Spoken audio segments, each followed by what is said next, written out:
Amigas, amigos de Ultimátum MX, anunciamos una entrevista con el diputado federal de la coalición Juntos Haremos Historia, Jorge Luis Llave Barca.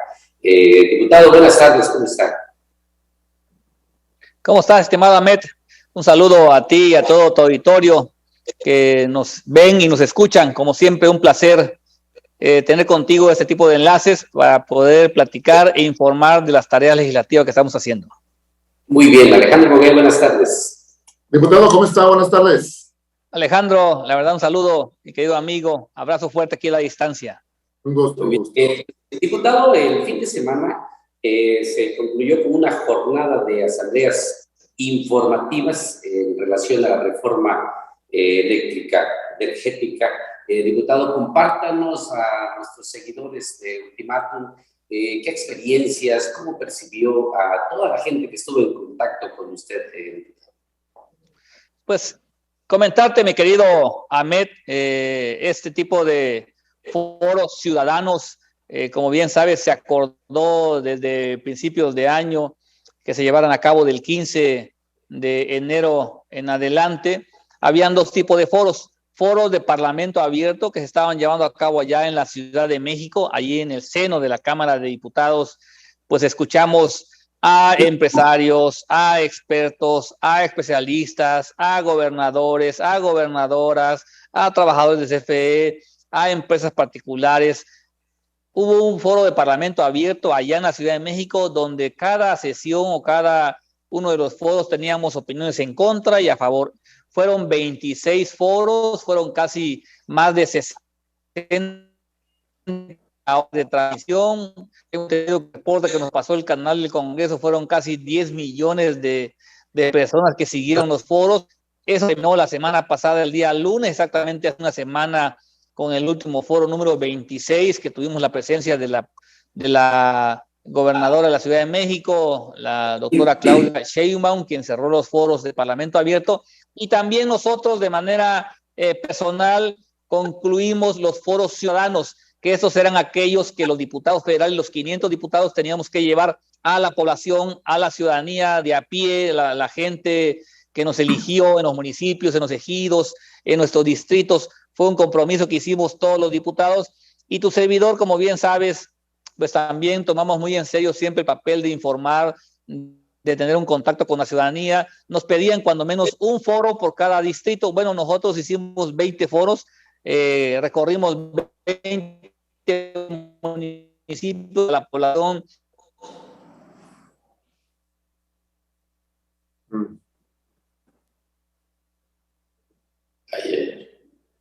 ¿Se cortó? Sí, una disculpa a nuestros seguidores.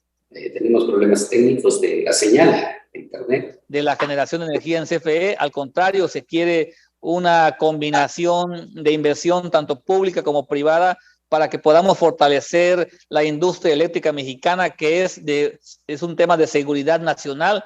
Tú bien sabes, y lo comentaba con la población, de que hoy en día la actividad del ser humano, el 60% tiene que ver con energía eléctrica, cuando anteriormente era el 20%, y en un futuro, en los próximos 5 o 6 años, el 90% de la actividad del hombre tendrá que ver con energía eléctrica. De ese tamaño es la importancia de garantizar el mercado eléctrico mexicano y mundial también. Entonces, creo que es muy importante. ¿Qué me encuentro? ¿Qué me llevo de experiencia de estos foros que llevamos con la población? Pues bueno, primero que nada, de que hay un gran interés de la gente de informarse. Había mucha ignorancia, había mucho desconocimiento. Sí sabían del tema de la reforma eléctrica, pero no entendían su contenido en el fondo, realmente cómo está hoy el mercado eléctrico mexicano, cómo está hoy la generación de energía eléctrica y cómo queremos que esté para el futuro. Entonces, creo que eso fue muy importante, informarle a la gente, documentarla con estadísticas, con números, con cifras, para que entiendan bien ellos de que esta reforma es pensada para el bien de los mexicanos y de los chapanecos. Entonces, recorrimos 20 municipios, el último fue en Villacoso, ahí a un costado del corazón de la Failesca, donde tú conoces muy bien por ser tu zona, estimado Ahmed. Pues la gente participa, la gente quiere saber, la gente quiere apoyar, quiere que se sigan transformando las leyes para el bien del pueblo de México, y esta reforma en particular, déjame decirte que yo estoy seguro será la reforma del sexenio, así está llamada a ser. Ya pasamos la primera etapa, que era la información a la ciudadanía, pues viene la etapa más difícil, que es lograr la mayoría calificada de los votos, los consensos, los acuerdos. Hay posturas en contra, hay posturas que son un poquito más escépticas, hay posturas que son muy positivas como la nuestra, pero bueno, tenemos que sentarnos ahora todos, empezar a discutir en comisiones. Como bien saben, nosotros somos secretarios de la Comisión de Puntos Constitucionales, que es aquí donde estará el meollo del asunto, porque es una reforma de la Constitución. Tenemos que buscar ahí los consensos, los acuerdos, a pesar de nuestras diferencias. Siempre he dicho que vamos a encontrar las coincidencias si ponemos siempre en el centro de la mesa lo que más le convenga al pueblo de México. Entonces, viene una segunda etapa en los próximos días, próximas semanas, que será una discusión ya en comisiones para hacer un predictamen, luego un dictamen, y al final del día ya subirla al pleno para poder iniciar la discusión ya en el pleno y en su caso pues la votación. Esperemos lograr la mayoría, son 334 votos a favor que ocupamos como mínimo para poderlo lograr, y creo que la primera etapa, que era informarle al pueblo de México, que la gente supiera en qué consiste la reforma eléctrica, ya se logró. Este mes que estuvimos trabajando en todo el país, a lo largo y ancho de la República Mexicana, todos los diputados hicimos foros de Parlamento Ciudadano, creo que se cumplió la meta. Ahora viene la segunda parte, que también es muy importante para nosotros, el cabildeo en comisiones, ¿no? Para poder ver, incluso si hubiera alguna modificación, que estamos, ya lo han comentado los coordinadores del grupo parlamentario de Morena, del Verde o del PT, que estamos abiertos, por supuesto, a modificar la ley, que estamos abiertos a poder quizás adicionar o modificar alguna fracción o alguna palabra, pero no en el fondo. En el fondo la reforma no se va a tocar. Se tiene que recuperar la soberanía energética, se tiene que garantizar que el Estado mexicano sea el único que pueda llevar este derecho humano a una vida digna, que es la electricidad. También tenemos que garantizar la transición energética, tenemos que garantizar también, por supuesto, el litio como un bien nacional de todos los mexicanos. Son algunas cosas que no se pueden modificar. Lo demás, creo que podemos sentarnos, podemos dialogar, podemos incluso modificar. Pero en el fondo, algunas cosas como las que te acabo de comentar, creo que esas no se van a cambiar. Es el mismo sentido, porque es el espíritu de esta reforma, ¿no? Recuperar la rectoría de CFE en la generación de energía y sobre todo considerar la actividad energética como un tema de seguridad nacional. Eso no va a cambiar, y creo que partiendo de allí podemos lograr algunos consensos. Diputado, ¿cuáles fueron las principales inquietudes que usted recogió en estos foros que cabezó aquí en Chiapas? Pues mira, la principal, y yo creo que fue, en ningún foro hizo falta este comentario, que la gente quiere pagar menos la luz. La gente quiere que su tarifa de luz sea más asequible, sea más ad hoc a su forma de vivir. Pues hay familias muy pobres que no tienen para pagar 1,000 pesos, o pagan luz o comen. Así de ese tamaño nos lo pusieron, ¿no? O sea, la verdad que a veces la gente también consume la energía por necesidad, pero también a veces tienen otras necesidades básicas como la alimentación, y entonces creo que lo que más nos preguntaba la gente, lo que más le preocupaba a la gente, lo que más quería que nosotros le garantizáramos es que los recibos de luz estuvieran más baratos. Creo que eso fue un comentario generalizado. También, por supuesto, nos preguntaban mucho de qué iba a pasar con nuestras presas hidroeléctricas. Pues les explicábamos de que se van a modernizar. Son presas que tienen, la más joven creo que tiene 40 años, que es la de Chicoacén, y hasta la más antigua, que es la de Malpaso, que tienen más de 62 años que se construyeron. Entonces, son presas que traen máquinas o traen tecnología ya de muchos años. Hay que modernizarlas. La misma reforma contempla una modernización de 14 plantas hidroeléctricas, incluyendo las 4 chapanecas, que nos va a ayudar a que con la misma cantidad de aguas generemos más energía eléctrica, y por supuesto trabajarlas al 100%, porque hoy en día solamente trabajan al 25% de su capacidad de generación las 4 plantas chiapanecas, y es lo que no queremos. Queremos tener más energías limpias, queremos tener más energías renovables, en el mercado eléctrico mexicano, y con la modernización de las plantas se van a lograr. También, por supuesto, eso nos preguntaba la gente, y también nos preguntaba mucho la gente el tema del litio, ¿no? Todavía es un tema nuevo, que no está en el dominio público todavía, sobre todo de las comunidades, de las rancherías, de los municipios apartados. El litio, no conocen el litio, ¿para qué va a servir el litio? ¿Qué es el litio? Le explicábamos también el tema de la importancia que será un bien de todos los mexicanos, porque es un bien estratégico, sobre todo para la palanca de desarrollo en el futuro. Así como lo fue el petróleo en nuestras épocas, pues quizá el petróleo para el futuro tiende a ya no utilizarse, primero porque se está acabando y segundo porque genera mucha contaminación. Entonces el litio está sin duda llamado a ser el mineral del futuro que va a consolidar la economía de México, y creo que debemos de garantizarlo con esta reforma que también hoy contempla ya en poder encorchetar este mineral para que sea solamente explotado por el Estado mexicano y que sea un bien de todos y de todas. Diputado, todos conocemos que el presidente Andrés Manuel López Obrador le tiene un cariño muy especial a los chiapanecos. El año pasado, Comisión Federal de Electricidad y el gobierno de Tabasco pactaron la condonación de una deuda y también acordaron un subsidio.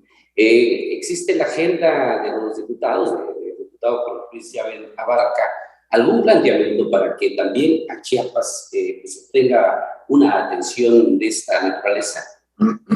Pues mira, sin duda, como chiapanecos, tanto las diputadas como diputados que integramos esta legislatura, pues tenemos el interés de plantear eso ante CFE. Ante CFE, de decir algún plan para poder rescatar pues tanta deuda de años que todos sabemos. Hay municipios, algunas zonas del estado que hay una resistencia y no han pagado la energía por muchos años, y hay también, por supuesto, muchas deudas, sobre todo con los municipios que hay. Si no me recuerdo, en la última vez que tuve una reunión con CFE, casi cerca de los 600 millones de pesos que deben los municipios a CFE. Entonces, pues hay que plantear algún plan, algún rescate financiero para poder, sin dañar, por supuesto, la parte financiera de CFE, pero tampoco afectar a los municipios. Pudiéramos plantearlo. Yo creo que sí, eso ha sido también algunos de los comentarios que nos han hecho sobre todo los alcaldes, porque los alcaldes, como tú bien sabes, como ya lo he dicho, hay muchos municipios que tienen deudas muy, muy fuertes con CFE de años anteriores, y que, bueno, se va a hacer una bola de nieve financiera que ya se torna a veces a ser hasta impagable. Entonces, yo creo que sí podemos plantearlo. Está no en la agenda como tal, porque no lo hemos platicado todos los diputados chiapanecos, pero sin duda pudiéramos dejarlo en la mesa de los trabajos ahí en CFE, para que también Chiapas, que es un estado que aporta mucho, sobre todo en la generación de energía hidroeléctrica, pudiéramos tener un acuerdo como lo que ocurrió en el estado de Tabasco, ¿no? Diputado, hablaba del proceso que sigue en la segunda etapa, que es al Congreso, el predictamen, el dictamen, luego pasarlo al Pleno. ¿Cuánto tiempo llevaría eso? Yo creo que estamos nosotros cerrando los foros de Parlamento, según acuerdo de la propia Junta de Coordinación Política, la JOCOPA, para el día 15 de marzo. Después del 15 de marzo, sin duda, lo que se va a hacer es un libro blanco. Se va a documentar todas las opiniones a favor y en contra de los foros de Parlamento abierto que llevaron a cabo en la Cámara de Diputados como en los foros ciudadanos. Vamos todos los diputados a presentar un informe de todo lo que caminamos y trabajamos en cada uno de nuestros foros ciudadanos, y se va a hacer un libro blanco. Creo que eso va a llevar más o menos 2-3 semanas que se van a llevar a cabo estos libros blancos, para que también estos sean parte del dictamen de las comisiones, y así cuando lleguemos ya a la última etapa, que es la discusión en el Pleno, pues también se tomen en cuenta las opiniones a favor y en contra. Entonces, creo que la idea es poderlo terminar antes de que concluya este segundo periodo ordinario de sesiones, que sería en el mes de abril. Eso es lo que está planeado, pero bueno, vamos a ir poco a poco, como te digo hace rato, viendo cómo se van dando las modificaciones, algunas adiciones que propongan también los otros grupos parlamentarios, o que también se hayan documentado en cada uno de los foros. Porque, como lo digo, cada foro había 3 opiniones a favor y 3 en contra.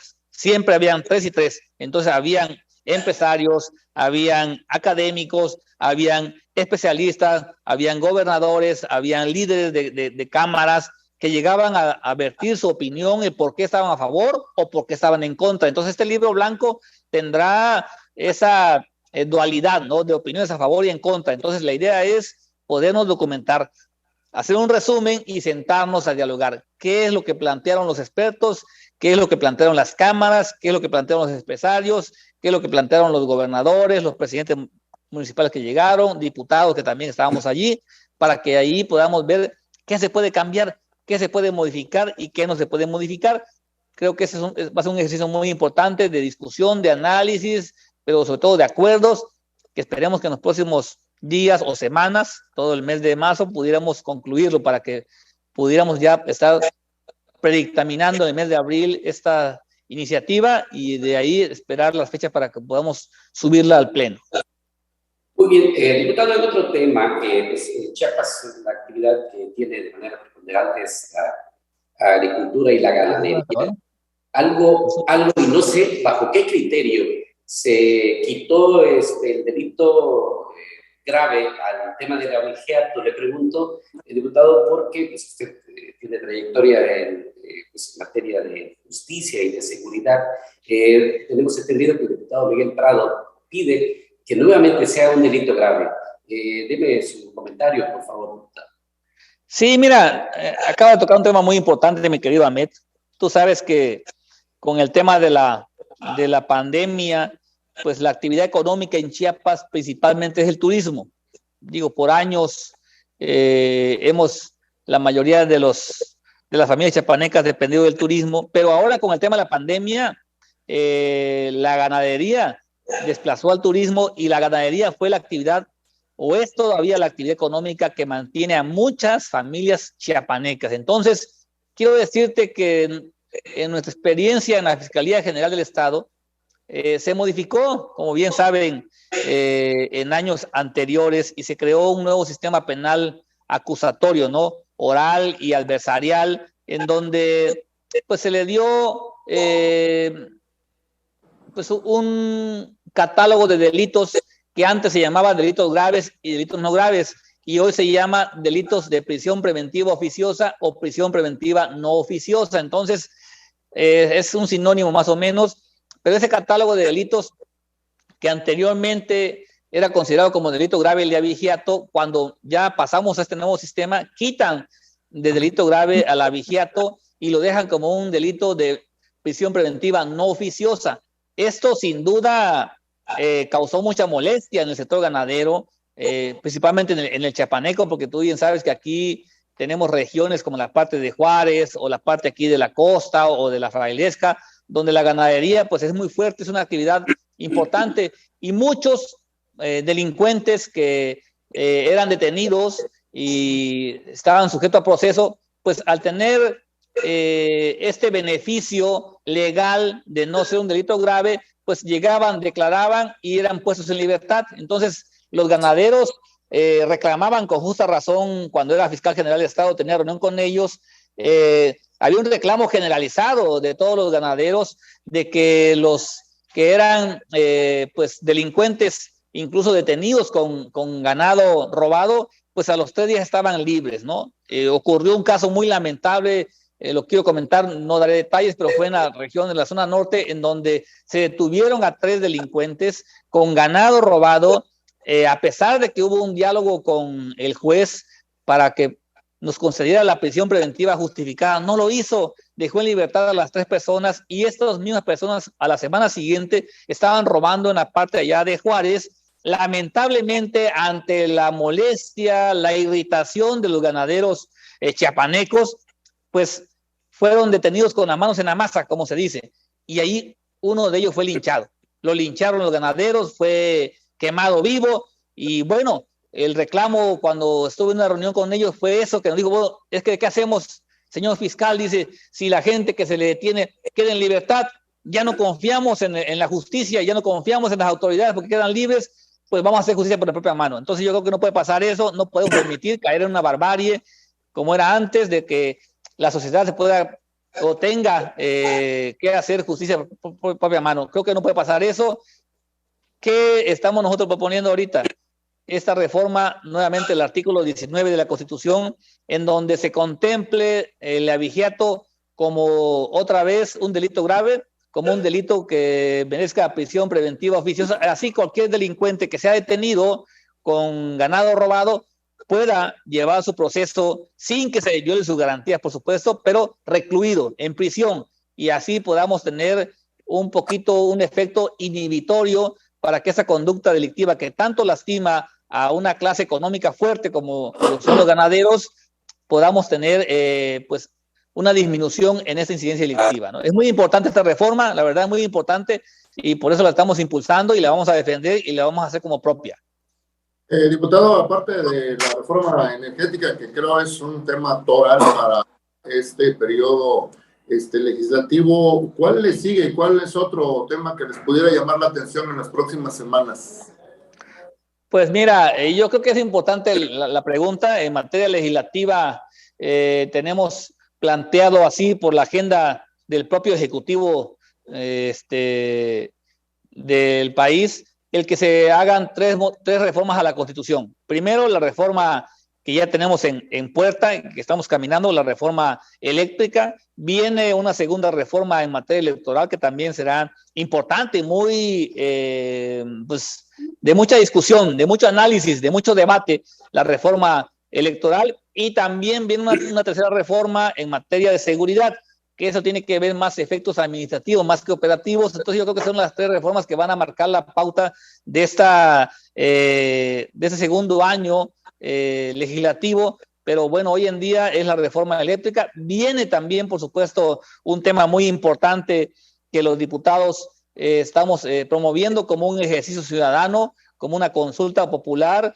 que el propio INE ha estado promoviendo ya en los medios de comunicación, que es la revocación de mandato. Como ustedes bien saben, también en esta legislatura se aprobó la Ley Federal de Revocación de Mandato, en donde por primera vez en la historia democrática de México vamos a tener la oportunidad los ciudadanos de acudir a las mesas receptoras a emitir nuestra opinión, si estamos a favor o en contra de que continúe el presidente de la República. Creo que es muy importante también, está en puerta ya el próximo 10 de abril, y bueno, son parte de las acciones democráticas que estamos viviendo hoy en día y que vamos nosotros a seguir promoviendo.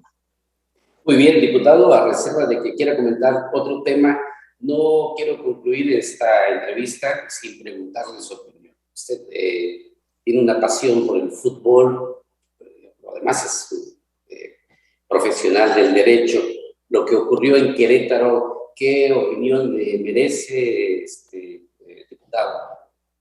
Pues mira, ayer hice mía una manifestación en mis redes sociales. Como bien comentas, ha sido una de mis pasiones a nivel amateur, por supuesto. No tuve la oportunidad de jugar a nivel profesional. El fútbol ha sido desde mi infancia uno de los deportes que me ha apasionado y lo sigue haciendo todavía. Seguimos todavía practicando ese deporte como amigos.